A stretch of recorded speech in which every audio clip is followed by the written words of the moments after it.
সৰু ল'ৰা আমাৰ কনিষ্ঠ পুত্ৰ কল্যাণ শইকীয়াৰ আজি মই নথৈ আনন্দিত হৈছোঁ আৰু এই সফলতা মই সময়লৈ পৰা আছিলোঁ যেতিয়া ভাল লাগিছিল মনটো ভাল লাগিছিল তেতিয়া কৰিছিলোঁ মই মেডিকেল লাইনত যোৱাৰ সপোন আছে মই ইতিমধ্যে এডমিশ্যন লৈছোঁ আৰু ক্লাছো কৰিছোঁ এনেকৈ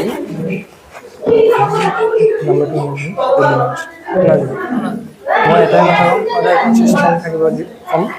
আৰু আজিৰ কামটো আজিয়ে কৰিব ক'ম আৰু সেয়াই নিজৰ হাৰ্ডৱাৰ্কত ফ'কাছ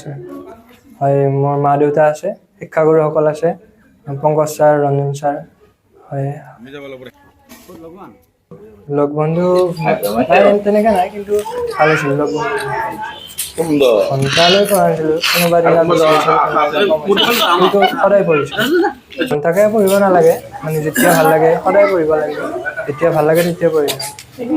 মই এডভান্সত 100 পাইছোঁ ইংলিছত 92 পাইছোঁ ছায়েন্সত 94 মেথছত 96 অসমীয়াত 69 90.33 হয় নমস্কাৰ সংবাদ বন্ধুসকল প্ৰথমতে আপোনালোকক আটাইকে অভিনন্দন জনাইছোঁ আজি আমাৰ ঘৰত মোৰ সৰু ল'ৰা আমাৰ কনিষ্ঠ পুত্ৰ কল্যাণ শইকীয়াৰ আজি হাইস্কুল শেষান্ত পৰীক্ষা হাইস্কুল শেষান্ত পৰীক্ষা 90.33% লাভ কৰিছে আৰু এই সফলতা আমি আচলতে যিমান আশা কৰিছিলোঁ তাতকৈ অলপ কমি গ'ল বিশেষকৈ তাৰ অসমীয়া ছাবজেক্টত আমি পৰীক্ষা দিয়াৰ পিছত প্ৰতিদিনে প্ৰতিখন কুৱেশ্যন পেপাৰ চেক কৰিছিলোঁ আৰু বাকীবোৰ কুৱেশ্যন পেপাৰ আমাৰ একেবাৰে মিলিছে কাৰণ সেই এটা ডাউট থকা বুলি কৈছিলে এটা 1 নম্বৰ কুৱেশ্যন এটা এডভান্স মেথছত কৈছিলে যে যদি মই এইটো পাওঁ তেনেহ'লে মই 100 পাম আৰু ইতিমধ্যে সি 100 পাইছে ছায়েন্সত 94 পাইছে সি 94 পাম বুলি কৈছে মেথছত 97 কৈছিলে সি 96 পাইছে গতিকে বাকীবোৰ ছাবজেক্টত খুব সুন্দৰকৈ আমাৰ কেলকুলেশ্যনটো মিলি গৈছে কিন্তু অসমীয়া ছাবজেক্টটোত সি 90+ পাম বুলি কৈছিল 92টো ফাইনেল পাম বুলি কৈছিলে আৰু ময়ো পেপাৰখন চেক কৰিছিলোঁ তাৰ তেনেধৰণৰ কোনো মিষ্টেক আৰু পোৱা নাছিলোঁ কিন্তু দুৰ্ভাগ্যজনকভাৱে 90+ৰ সলনি তাত 69 হৈ আহিলে যাৰ কাৰণে তাৰ পাৰ্চেণ্টটো যথেষ্ট কমি গ'ল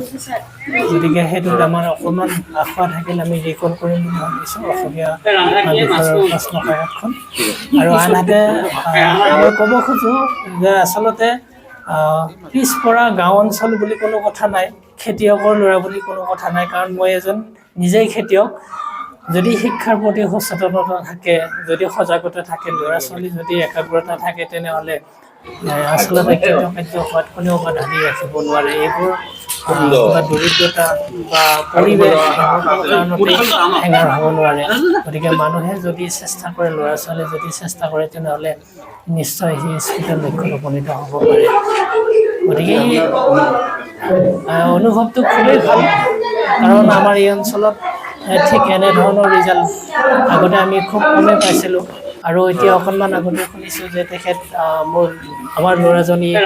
ডিষ্ট্ৰিক্ট টপাৰ হৈছে গতিকে আমি যদি এই পৰিৱেশটো শিক্ষাৰ পৰিৱেশটো যদি আমি আৰু অলপ আঞ্চলিকভাৱে গোটেই যদি সবল হ'লেহেঁতেন তেনেহ'লে হয়তো ইয়াতকৈ আৰু অধিক ফলাফল হয়তো ষ্টেণ্ড কৰিব পাৰিলেহেঁতেন গতিকে আমি পৰৱৰ্তী পৰ্যায়ত আমাৰ ল'ৰা ছোৱালীবিলাকে যাতে আমাৰ ওদালগুৰি জিলাত যিটো আজিলৈকে ৰিজাল্ট হোৱা নাই অৰ্থাৎ আমি যাতে অসমৰ প্ৰথম 10টা বা 20টা স্থানৰ ভিতৰত এটা স্থান অধিকাৰ কৰিব পাৰোঁ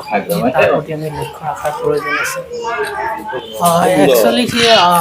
ক্লাছ 7 মানৰ পৰা তাৰ এটা লক্ষ্য আছে যে সি মেডিকেল চায়েন্স পঢ়িব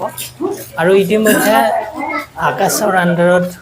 ৰামানুজন একাডেমি বাইহাটা চাৰিআলিত তাক আমি এডমিশ্যন কৰাইছোঁ ইণ্টিগ্ৰেটেড হিচাপে